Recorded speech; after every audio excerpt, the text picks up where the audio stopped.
my dad is old school. He's 88 years old. He coaches at Mount St. Charles Academy. He's been coaching there for over 45 years. Still goes to the rink, every day, and walks with a cane. When he gets in the rink, his feet even move faster. So I've learned everything from him. So proud of him. He got inducted in the USA Hockey Hall of Fame this past year. Just really special. I had the opportunity to play for my father. I also got cut by my dad, which was pretty interesting. My first, there used to be about 90 kids that would, try out back then in 1990, and I put my stuff on, and he would cut guys pretty much just by looking at their skating style. You JVs. I didn't even get on the ice. I was walking, and I would almost get on the ice. Belial, I know what you can do, try out for the JVs. So it was a weird conversation that night at home with my mom. But then I got cut my sophomore year, too, and kept me all 3 days and let me get the shit kicked out of me by, like, Matt Schneider, Keith Carney, all the pros that were on our team eventually that year. So he's very old school. And what I'm going to show you guys today is pretty much the exact opposite of what you just saw in Jamie's presentation. And I really agree with Jamie. He's an incredible coach. And the small games I've incorporated, I've actually bought his video, which is really good. And we incorporate small games in our practices every day. I love finishing with a small game. But what I want to show you now is pretty much everything I do with our UMass Boston hockey team as our systems. So I'm going to open up our playbook today and show you what I do with my team. And a lot of it is good habits, creating good habits and fundamentals, which I learned from my father. And I'm not going to show you some crazy system, torpedo forecheck that you're not going to be able. It's real, simple systems that I try to get my guys to get into good habits. Good habits, and I'm going to take you from the defensive zone, through the neutral zone, into the offensive zone, and everywhere on the ice, what we're trying to do at UMass Boston with our hockey team. And one would think it's very simple, but when I ask some of these questions to my guys, and I get some kids from some great programs from all over the country, and they can't answer these simple questions of these simple fundamentals. So I think we have to drill it in their heads continuously so it just becomes habitual. So just show you again what we're going to do today. Start in the defensive zone, go to the neutral zone, show you a few breakouts, and then the forechecking that we use and the back checking that we use at UMass Boston. Our defensive zone coverage, okay? I like to call it a combination zone man-on-man coverage. Why is it a zone, coach? Because I like a D in front of the net. The D in front of the net is the general. He's the quarterback, okay? He is on the front post. He is the guy who's really communicating and talking, making sure his center is in the right spot. And pretty much, essentially, our wings are going to cover their D. Simple. But our body posture in the D zone is crucial. So when we talk about the puck's in the corner here, and we have the puck in the corner, we're going to have a D here. Our left wing here is going to be just above the top of the circle. His heels are going to be to the net. When we come in the defensive zone, what's the first thing you see an NHL team do? Okay? They stop at the house, and they expand out to their checks. Oftentimes, and you'll see your kids, they come in the zone, in the D zone, and what do? They circle. My father calls it an airport turn. Bigger airport turn. Okay? They stop at the house, and they get in good body position. So if I'm that left wing, and I'm on the strong side, I don't have my center here, I don't have him, but my center's piggybacking here. He's down low, okay? And our left wing, his heels are to the net. If you can get your guys heels to the net, So if I'm that left wing, my heels are going to the net. I've got a good stick, and I'm looking over my shoulder. Okay, if we get the puck, I'm exploding, and I'm getting nice and low for my breakout. But I'm in good body position, heels to the net, so I can go out to my point. Just that posture, that body position posture of heels to the net, okay, when you're in the D zone, and getting your kids to buy into that. And also, most especially, for your right wing, if the puck's on the strong side here, and this is the weak side, our right wing is in the same. He's a little lower. I'm not a good computer whiz, so my slides are going to stink, but I'll explain them. That right wing is going to be a little in the slot, and he's our tuck wing. We talk about our safety valve, our tuck wing. He's tucked nice and low. Because what's going to happen is our D and our center may get beat. If our D and our center get beat, and this D's going to go, this guy, he's covering the front of the net. He's protecting the house. He's protecting home plate. Whatever you want to call it, what resonates with your kids, he's the safety valve. He's got a good stick. His stick, we talk about good sticks all the time. You know, when we're in the defensive zone, if I see a guy like this, I'm yelling at him, get your stick on the ice. Sticks on the ice. Simple as that. A lot of kids are playing with their stick up here. Keep your stick on the ice all the time. All the time. Why? Because I said so. That's why. You know, these guys ask, you're going to get questioned. I get questioned all the time. And it's just, I would never, ever question my father. I've never seen anybody question my father. Me, I always get questioned. Well, why, Coach? Oh, my God, I don't know why, because I said so. That's why. But in the D zone, how do we play? I'm a huge teaching the stick. Scott Stevens on NHL. I watch so much NHL Network. My wife, luckily, goes to bed every night early, so I just watch. They have some unbelievable stuff that we'll clip and we'll show our guys. Scott Stevens' stick on puck one is incredible.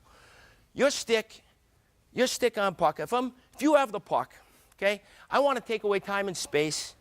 I'm leading with the stick. My stick blade is up. My stick blade is up. It's not turned over. I'm not breaking my wrist. Just that little thing there of keeping your stick blade up, stick on puck, mirroring the puck.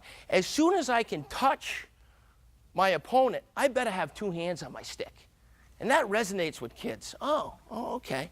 So yeah, you better have two. Anyway, if I can touch my opponent, I better have two hands on my stick. If I'm away from my opponent, I'm out stick on puck, because that's bothersome. I was a forward. I don't like that when your stick is out there. It's making me uncomfortable. Good sticks, mirroring that puck everywhere. The other thing is board play. How do your kids play in the scrum on the boards? Okay? Oftentimes, I got to come over here on the wall, but you ever see your kids do this? And they're banging, and their freaking stick is up here. What the hell are you going to do with your stick up here on the glass? Okay? You're here. Offensively and defensively, we've got two hands on our stick on the boards. Anybody that has one hand on their stick anywhere in this area, you're not going to be playing very long. If you're here, I've got the puck now. The puck, I'm an offensive player. I want to use my leverage. I want to push off. You know, you've got kids that get pinned, and they'll wait. And they're waiting. Then the guy lets them go, and then he gets back in the play. You know, you got to fight to get off that check. And then I call it the windshield wipe. So you're here, you windshield wipe. Now I can go. I'm here. I push off. I windshield wipe. Now I can go. And defensively, same thing. I'm low on the pants. I'm guiding him here. Once I get one hand on the stick, you know, I start bear hugging the guy. I'm going to get a penalty, okay? And what are you going to do if you get the puck and you got one hand on your stick? You're going to do nothing. Nothing. You're going to have two hands on your stick. You guide him low on the pants. Anything up high is going to get called. But if you get it low, you nudge them, and then you can get in there. And the other thing is you see guys, they're in there, and they're digging. Vice them, I say. You take your stick, you vice them here like that. Use your stick as a leverage, and then you can pull it out. You watch, I always demonstrate that with the kids. They all laugh. And I just take my stick and I make them fall down, and I get the puck back. That's what we want to do. We want to get the puck back. Being aggressive down here with two hands on your stick is crucial, and being in good body posture in the D zone will help you. Scott Stephens also says, how do you get the defensive team to change their coverage? What do? You take the net, you take the puck behind the net. We take the puck behind the net. If I take the puck from here to here, what happens? The defensive team has to change their coverage. So offensively, we want to put the puck below the goal line, and we want to use the net. And defensively, we want to make sure we change our coverage properly. We want to make sure we're changing our, and the communication is the key. Now, we're essentially man on man. You hear this play, you know when the guy comes up here and he's going to cut in. That's called, they're using that term, cutting the seam. So when he cuts, if he tries to cut the seam, this left wing, he's just not going to let him go by. He's going to make sure he doesn't cut the seam. He's going to stop them. If they kick it out to the point, he's still in good position to go. Don't let him cut the seam. Now, if they get a good high roll, now a high roll is when the offensive player's got the puck, he comes up, he comes down, and they kind of roll or they scissor. That's when we have to switch. It's no longer man on man. Who calls the switch? The guy chasing the puck carrier.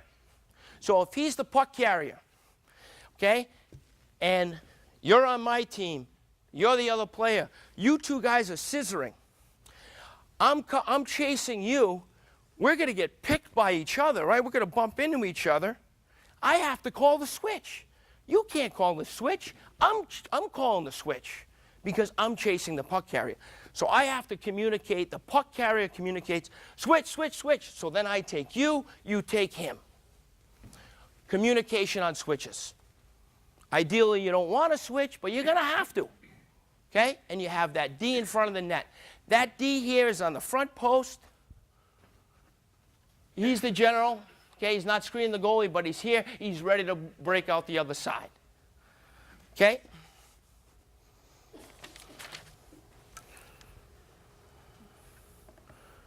So that coverage here, our D-zone coverage, and we talked about it. When we switch, we want to go in front of the net. We don't really want to chase a guy behind the net, right? You want to, so this D now is going to go. He's going to go to the front of the net. The center is going to come all the way over and follow his check and front of the net. We don't want to chase anything but simple. It's just simple. But, I got dummies that go behind the net all day long. All day long. Okay? Simple, simple hockey. When that center goes, we talk about being off the pile.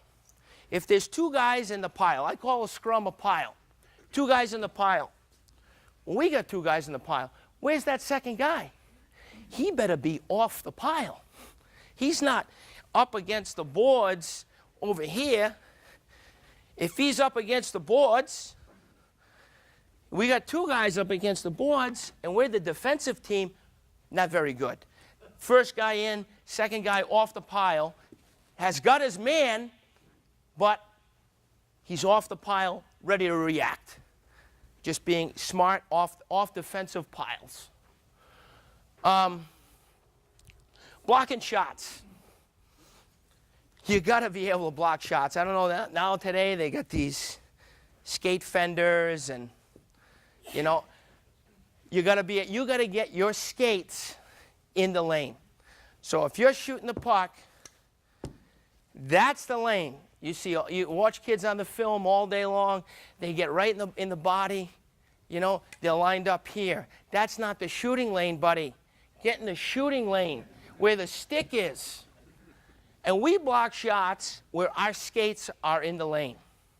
And if you can, we want to get down on one knee. They got face mask on now, gloves over, leading with that stick and one knee. You got kids that can really time it well, okay? And you find out who your good shot blockers are. You want to roll on the team? You're blocking shots. You see the kid, I think it was like McQuaid, who just broke his foot. I don't know if you saw that clip. He blocks a shot off his foot. He's hopping, he's hopping, he's hopping. Blocks another one off the same foot. That guy's a warrior. You know, that's what you want. You want those guys that are going to get in the lane, eat pucks. Your shin pads better be in the lane. And if you got a kid who's good, who can time it and drop on one knee, that's even, I think, even better. Defensively now, teaching our kids if you're late. So say now the puck is goes out to the point. We got two guys going to the front of the net, an offensive player and a defensive player. If we have established position in front, so the D is in front of the net, the offensive player's coming. I've got position in front of the net defensively. I want to take him. I want to make sure he's in front of me. I'm getting him. I'm getting his stick. I'm picking up his stick. Now, the offensive player beats me to the front of the net. How am I going to play that? I've lost my position. I have to go out and front him. And I want to take my butt and I want to push him into the back post. And I'm thinking about blocking the shot. Okay? That concept there of who owns the front. Well, he owns the front right now. The offensive player beat you to the front of the net. Well, I got to go in front of him. I'm not going to try to push him out. That's going to be a penalty. I'm going to go in front of him. I'm going to try to back him into that back post in the corner and if the puck comes, I have to front it now. I have to block it. Have to. Because he's behind me. He's got position. That difference right there, that's key. We work on that a lot, where we have a guy already established in front and we have a guy who's not established. How are we going to play that?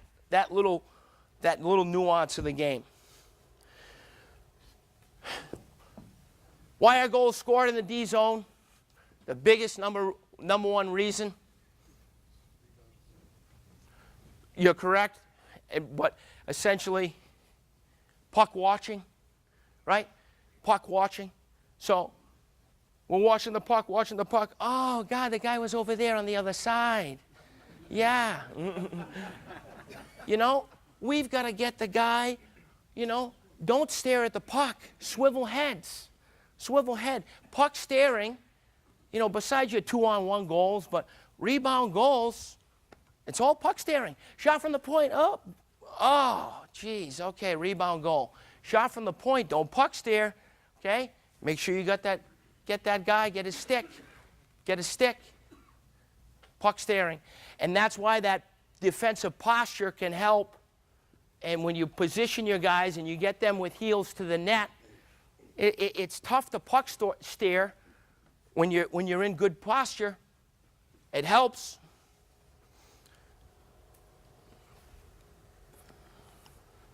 Quality shot area here.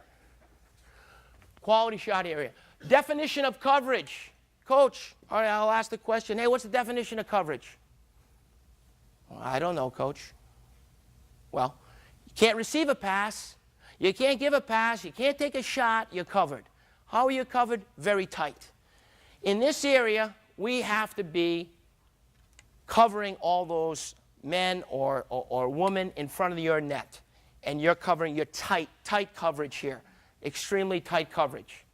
When the puck's out at the point, yeah, we're going to give them some space. We're going to give them a little time and space. We're trying to go through our points, obviously, stick on puck. We actually want to finish our checks. Okay? Finishing checks. Where's the guy's checking space? Okay, I'll ask my team every year. All right, where's the guy's checking space? Number one answer. Oh, the chest, coach. Oh, the chest. You're going to get the puck back when you hit the guy in the chest. Okay. That's okay. No, a guy's checking space is from the elbow to the hands. You take away the elbow and the hands. If I take away this guy's elbow and hands, he can't do anything. I'm going elbow on elbow, hands on hands. I'm picking up the stick. I'm not. These kids today, it's all elbow in the face.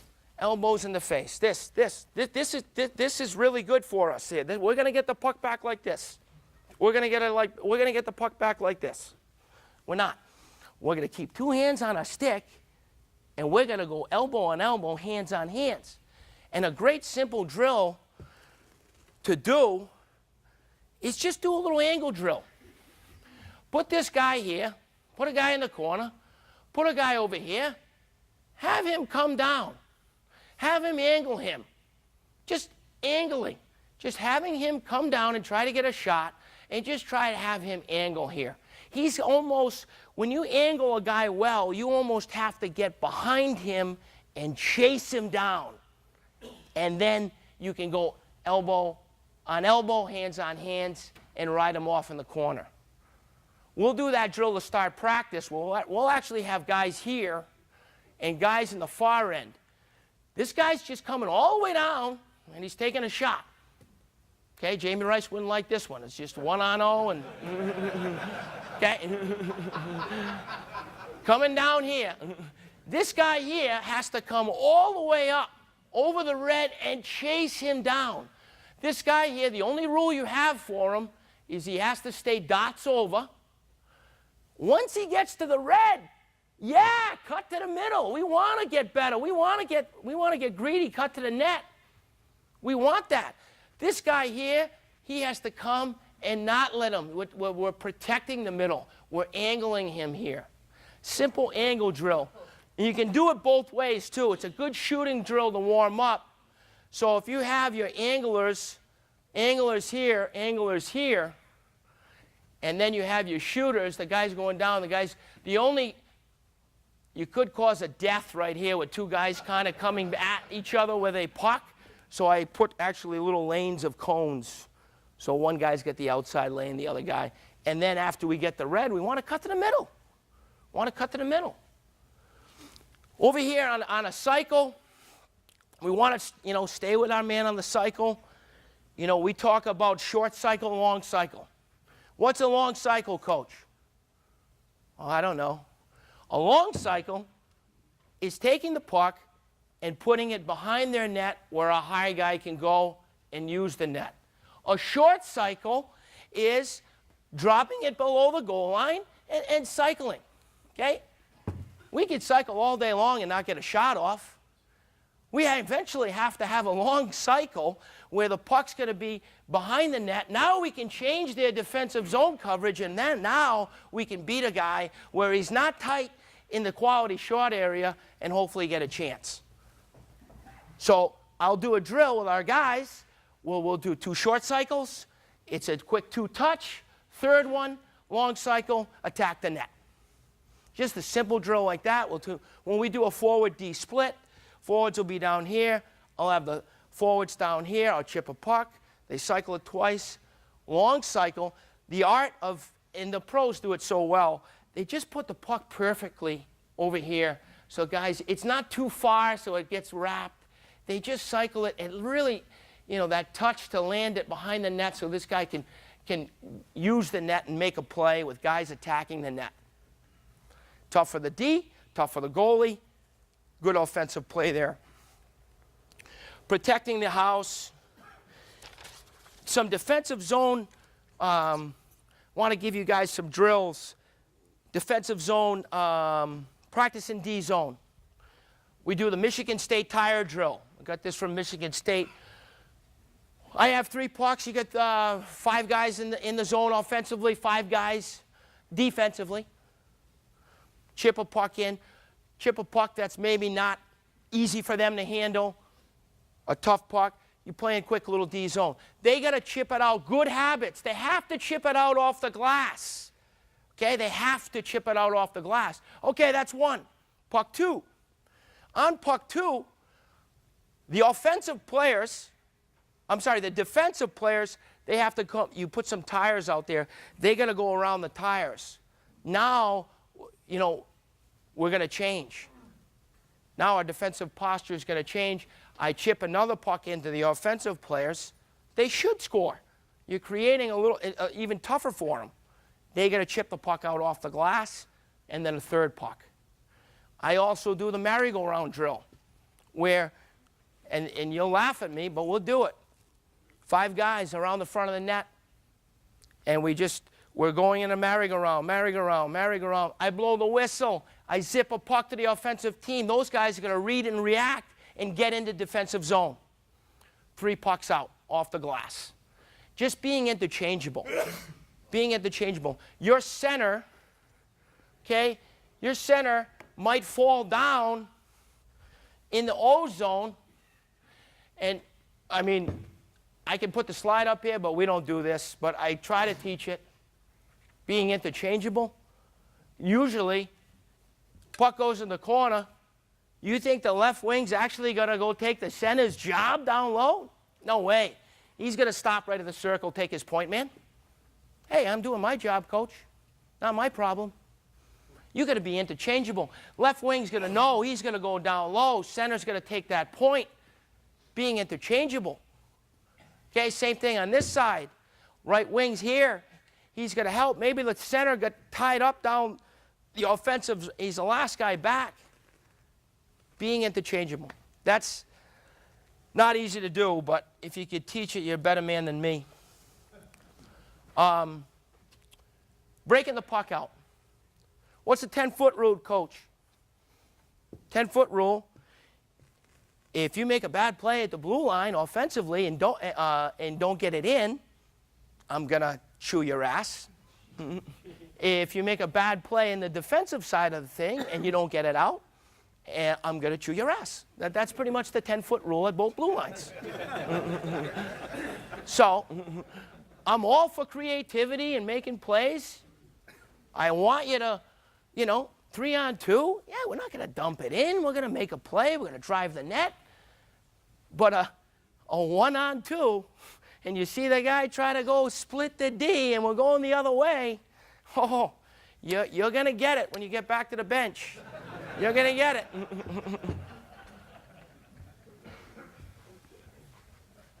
Communication with the D and the goaltender is so key. My dad, if you didn't yell on the bench, and Halsey, as he played, if you were on the 4th line and you weren't cheerleading, because he only played like 2 lines, maybe 3, if the 4th line wasn't cheerleading loud, you didn't dress the next game.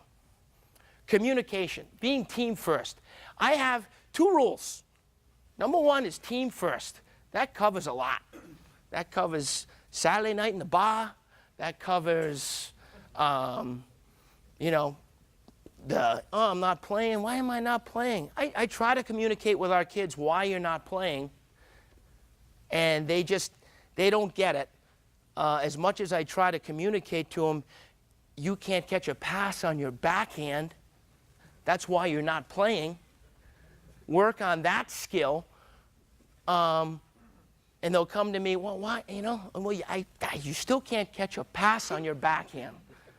So that's why you're not playing. But that team first, the mopers that we have on the team, the body language that these kids have, it just drains the energy out of a club. You know what I mean? You get one guy. I kicked my leading scorer off the team because he wasn't a team guy. He wasn't a team guy. As much as I didn't want to do it, I had to. And the chemistry, I think, of our team's going to be better for it. So you've got to be a team-first guy, and you're going to be on time. Those are 2 rules we have. Be on time and team first. And communication. Getting back to communication. Breaking the puck out. If our goalie is not talking, our goalie needs to be the most vocal. Now, goalies are quirky. I've got a couple. Your goaltender has to talk. If he's not talking, okay, we've got problems. Your goalie has to communicate. Your D have to communicate to the goalie. Puck's dumped in, goalie goes to get it. We've got just a few key words. It's either wrap it or leave it. That's it. Wrap it or leave it. We're keeping it simple. So the D's yelling at the goalie is communicating. Wrap it. There's somebody right on our tail. Leave it. I'm gonna turn and go. Simple. And the goalie needs to communicate to the D. Hey, D to D, quick up, quick up, quick up. Communication on the breakouts. If you got a goalie who's, communicating, it's huge. Low, slow center. You hear that term, low, slow center. You see a center on a breakout, and he's way above the wing. Unacceptable. The center's going to go underneath the wing. That's simple. Simple hockey. Simple hockey. We go D to D to wing. If my center's above the wing, what are we doing? What are we doing? We got no structure to our game. We've got to come low, slow center. I'm a fan of keeping the wide wing wide. The old-fashioned, stay wide. Kids love to cut across the ice, and the slash support, the right wing is coming all the way over. So now we've got three guys on the same side trying to make a play when we could use the whole ice. Blows my mind. Blows my mind. I want to keep the guy wide. Okay, if you have a good center that can zip the puck half across the rink, you're opening up the ice. Your attack now is coming with just more space and depth. Keep your wingers wide. Stay in the weeds. I call it staying in the weeds, right? On the breakouts, stay in the weeds. Low, slow center, and working on your wings. Let me get a rink up here for. Go back to this rink. Low, slow center. On the breakout, getting your wing. So say defensively now, this left wing, he should be a little tucked. Maybe he's right here, okay? We get the puck. We're transitioning this way. That left wing, he's going to work hard and get below the hash mark. That doesn't happen very often, right? That doesn't happen very often. You see the guy, he'll take his time, get here. It's too late. If we're available, I call it being available. If we're available and we bust our tail here, now he can get the net and he can make that pass and we're out of the zone. Being available, working to get low.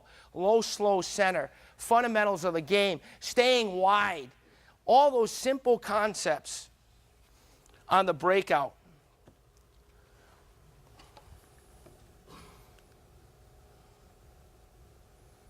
If you have no options, eat it.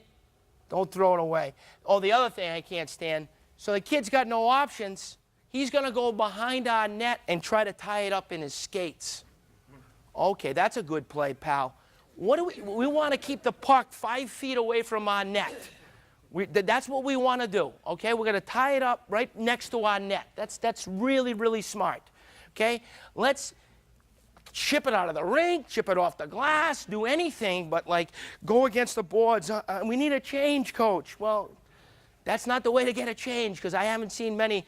Back in the old day, you could actually do that. You could tie it up, and they'd actually blow the whistle. It doesn't happen anymore. It doesn't happen anymore. So why do we still do it? A set breakout, I don't know if you guys would do this. We have one set breakout. It's just as simple to beat a little trap. They call it the Cornell. Cornell, I think, still uses it to this day. Puck's behind the net with the D. Okay? Simply, the center's going to swing. Ideally, he's picking up the puck. This D is going to fan out. Our right wing's key. He's coming out. He's trying to pull that D out. Okay? And we're trying to loosen up this side of the ice. this left wing here is really coming over. He's mirroring the center. This slide doesn't do it justice, but he's mirroring the center across. So now we've got a couple plays. Center can pick it up. He can chip it to the left wing coming across, and we can use that open ice.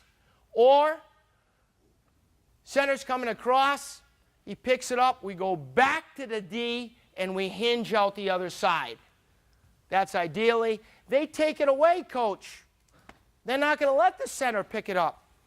Fine. Center comes. That guy goes with him. He steps out, and he's still got options. He steps out with the puck, and he's still got options to dish. And when in doubt, if we abort the thing. If it doesn't work, we're not going to do the Cornell breakout just because we have to. It's the game of hockey. Adapt. Adapt. Don't do the breakout then. Get the freaking thing and get in a safe area and fire it out.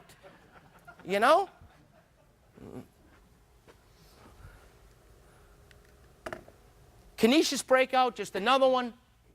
If you got a good D that you trust, this one's a little chancy here. Left wing flies, D sets a pick, he steps out. If I'm a lefty, I'm screaming the puck up the gut. I don't use this one, but I have a slide for it.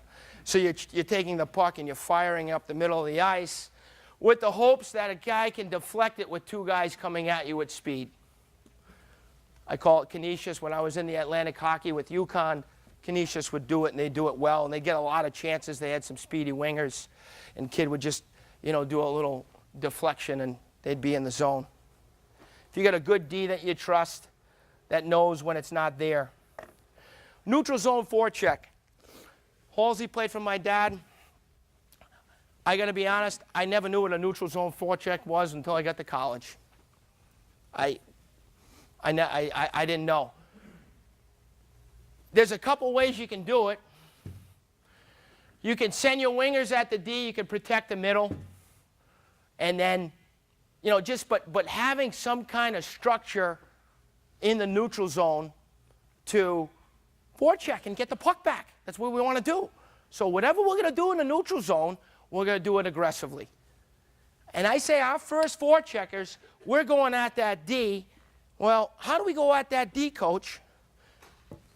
When you're on a bike when you're a kid and you get chased by a Doberman pinscher, and you're pedaling your freaking tail off? That's how our first forechecker is going to go. He's going to go that aggressively. Like you are scared for your life. That's how we're going to go. And our second forechecker is reading and reacting, and he's close to him. In the neutral zone, here, if you're sending your wingers, this obviously, if he's got the puck, we're not sending this guy at a blank guy. He's waiting to pounce. So if they go D to D, he's kind of pistoning back. And that defensive center has his check in front of him. He's not getting too horny and getting in front of the puck. And now he's in front of the puck. Now, one pass can be two. So we don't want that, right? We don't want that. Another way you could set it up. Oh. I guess I don't have that slide. Another way we could do it, I'll go back to this one. There's a couple different options you can go. You could send your center. You try to send your center to take away the D to D pass, and you have your left wing and right wing. You can bring your right wing over. You can bring your right wing over if you want to send your center, and now you're protecting the middle of the ice. If this right wing comes over here and we're taking that, what are we giving up? We're giving up the weak side. We're giving up the weak side, but we have our right D there to take that away. When we take away the middle guy is still going like a Doberman pinscher. He's really chasing him down. We want our guy here to hold. He's dots in. We're using the dots. This guy, you can play him here. You can make a wedge, okay, if you want to bring this D up here and you hold him strong here, or if you want to bring the right wing over, protect the middle of the ice. Whatever way you want to play it, all the kids got to be on the same page. We want to invite this guy to skate so the left wing can jump him. All right? If he makes a D-to-D pass, what do?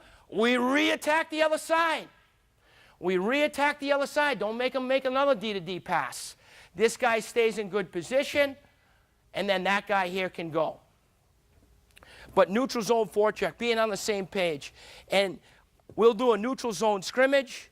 I'll have a coach on just underneath the blue line on one side with some pucks. I'll be on the other opposite blue diagonally, and we're just working on just simple. I chip a puck to a D. It's a bobble puck, so they can't do a quick up. But now you watch the group do a little bit of in their neutral zone. If they can break it and dump it in, great, you blow the whistle. Now the other team's got a chance. And then maybe you do 2 on my side. I'll yell out, my assistant's name's Corey. Corey! He'll chip a puck. They'll break that. Corey again! They'll break it again. Over here! I chip one here. Just neutral zone. Working on the neutral zone. Neutral zone scrimmage, we call that. Regroups. We regroup. We stay in our lanes. You got these, well, I want to crisscross and I want to do the right. No. We are going to be predictable and we are going to stay in our lanes. We're going to be available. We're going to be wide. We're going to mohawk. When our wingers, you see a lot of wingers here, they come down and a left wing. And then he does that, right? He cuts. Now he's cutting in the knee. No. This right wing, he's either going to stop or he's going to mohawk here and come up. He's staying wide. He's not cutting to the middle. Good habits. Right wing, he's either going to stop for a nice low pass or he's going to mohawk with speed and go. He's not cutting to the middle. Now we're clogging up our attack. We're not using the ice in the neutral zone. We want to be good through the neutral zone. We want to use that width and depth of the ice. Want to use that width and depth. Forechecking. It's a real simple forecheck. Real simple forecheck. First guy's got to go on the puck hard. Principles of stick on puck. 2 hands when we get there. We want to finish a check. Elbow on elbow, hands on hands. That second forward there is ready to read and react. That second forechecker has to work hard. I call it being right up his you-know-what, because he's ready to read and react. He's not waiting. The third guy can be on the train tracks a little bit and be gliding in. If our second forechecker is not skating, we're in trouble. So our first forechecker is going hard. Our second forechecker is going just as hard. Asses and faces, I'm sure you've heard that one. How do we forecheck when we're seeing his ass and his numbers? We're going aggressively hard. How do we forecheck when I'm facing you here? We've got to angle him. We're not coming right at him. You come right at me straight ahead, I'm just going to tiptoe around you. Take your ice and angle him. Different forecheck there, just from the asses and faces. Okay? Puck presentation. I've got the puck here. Anytime my guys have the puck, I want to present the puck. My hands are out. I'm here. I'm skating up the ice here. I don't have the puck here. Why would I want to have the puck here? Everybody in the rink knows I can only go east-west. I want to have the puck presented here all the time. Now, I've got options. Okay? We should not be stick handling the puck. Okay? As we move the puck up ice. We're carrying that puck. We're underhandling that puck. We're ready to make a pass. You see the guy coming in. That's easy to defend. Just stick your stick out. What the hell is he going to do? Puck presentation on the offensive side. Presenting the puck, I do a lot of, Jamie Rice wouldn't like to see that. I do a lot of up and down drills with skills. I'm a skills guy for the Rhode Island Saints. And I do my first part of practice is a lot of up and down with the puck. We do all our skating with the puck. In a game, kid probably you drive all the way up to freaking New Jersey, a kid touches the puck for about a minute and a half. You get the pucks in their hands right away. You do all your skills with the puck. We do one leg stopping with the puck and jumping. We do C-cuts and everything with a puck. Why not have your kids have a puck right away when you're doing your skills and all your power skating? And when we power skate, our theme is to not stick handle. We surround the puck. When I do pivots, the kids have to surround the puck. They don't stick handle. I'm pivoting, I'm surrounding it. Same thing on this side. I'm pivoting, I'm surrounding it. I'm not overhandling the puck. That's puck handling. If I can handle the puck without stick handling, I'm a better player. The Stan Moore drill of top hand, bottom hand. I love that drill. You do the circles. Okay, we do the circles, and you, one top hand. Kid actually has to come around the circle with that skill of only using the top hand. Now he's going to go around the other circle, and then he's going to change his stick position. One hand. You do all the circles like that. You'll see kids, they can't keep the puck on their forehand. The minute the puck goes on their backhand, send them back in line. Try it again, buddy. Change your stick position. Get behind the puck. Surround the puck.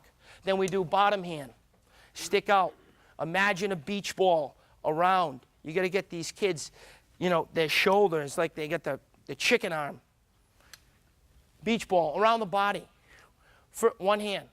Around the circle. Changing that wrist. Around the circle. Then we'll go two hands and they should be flying. Underhandling the puck. Forechecking, simple, our simple forecheck. F1, he's trying to go up the boards. Ideally, we're trying to angle up the boards. That second guy's trying to take away the boards. Okay? If the D goes, we have a good high guy. Just a simple forecheck. Okay? Ideally, we're trying to push him up the board so he can pitch off the wall. Is that going to happen 50% of the time? Probably not. Second forechecker is going to read and react. On the rotation, they go. We want to be aggressive. We're sending our high guy going. Our two forwards are going across. Two forwards going across. We have our D here to go. We have our D here to go. You got to be 100% on the pinch. Just a simple forecheck. Neutral zone trap. You know, you have to do it off of a change. Just a simple little, you know, angle, fill the middle. You know, maybe off of a change. Just doing a little trap. That's the only time we'll really trap. Back checking principles. This happened last night in our game. We have a rule on back checking. The number one rule is the forward has to take the wide man. Let the defenseman have the two puck carriers. That's a lot of hard work for your forward to come all the way back and pick up the wide man. So you see in this clip here, these two X's are attacking, okay? They're attacking. Our forward here, we're before the red line. We're before the red line. We'll take the wide man. We'll let the two attacking X's, the first two, have the D. If it's before the red and we've identified our coverage, then we could stay with our man in the zone, splitting the ice in half. If it goes on the defensive side of that's your man to the net. On the once we cross the red line, we're in the defensive zone, that's your guy. And we talk about turning and facing. If we're good enough to get in front of your guy, you turn and face, that's my check to the net. Turn and face. Work hard to turn and face and get your check in the zone. If not, we want to at least be on the inside. Obviously, we don't want to be on the outside. We want to be on back checking hard up the middle of the ice. I've only got a couple minutes. If they switch, and this is going against what I just told you, if they do a little crisscross here, we're staying in our lanes. Read the play. It's hockey. We're just trying to give these kids concepts to go around and then just really pound home good habits to these kids all the time. And I think the small game thing is huge. We finish every practice with a small game. I definitely think that's an awesome way. Anything you can make your kids to do to compete. You know, when you're doing a skill drill, there's some kids that just, you know, they're not natural competitors, but you put a kid on his knees and two kids in a little puck race, and then all of a sudden that kid's, you know, going like a bat out of hell. So if any kind of competition that you can create, even if it's in a drill formation where you peg the defense against the forwards, and it could be in a drill, I think that's a great way to motivate those kids that maybe don't have that motivation. Because there's three things in a hockey player we're always evaluating, right? Number one is hockey sense.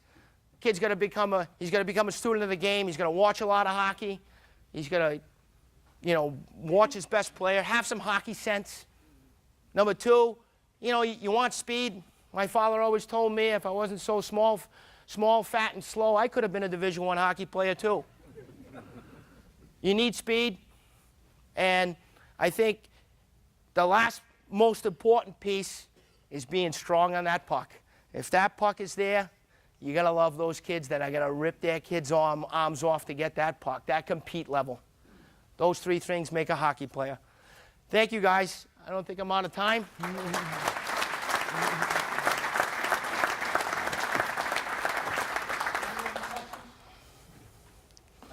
have one. You probably inherit goaltenders that communicate very well and talk.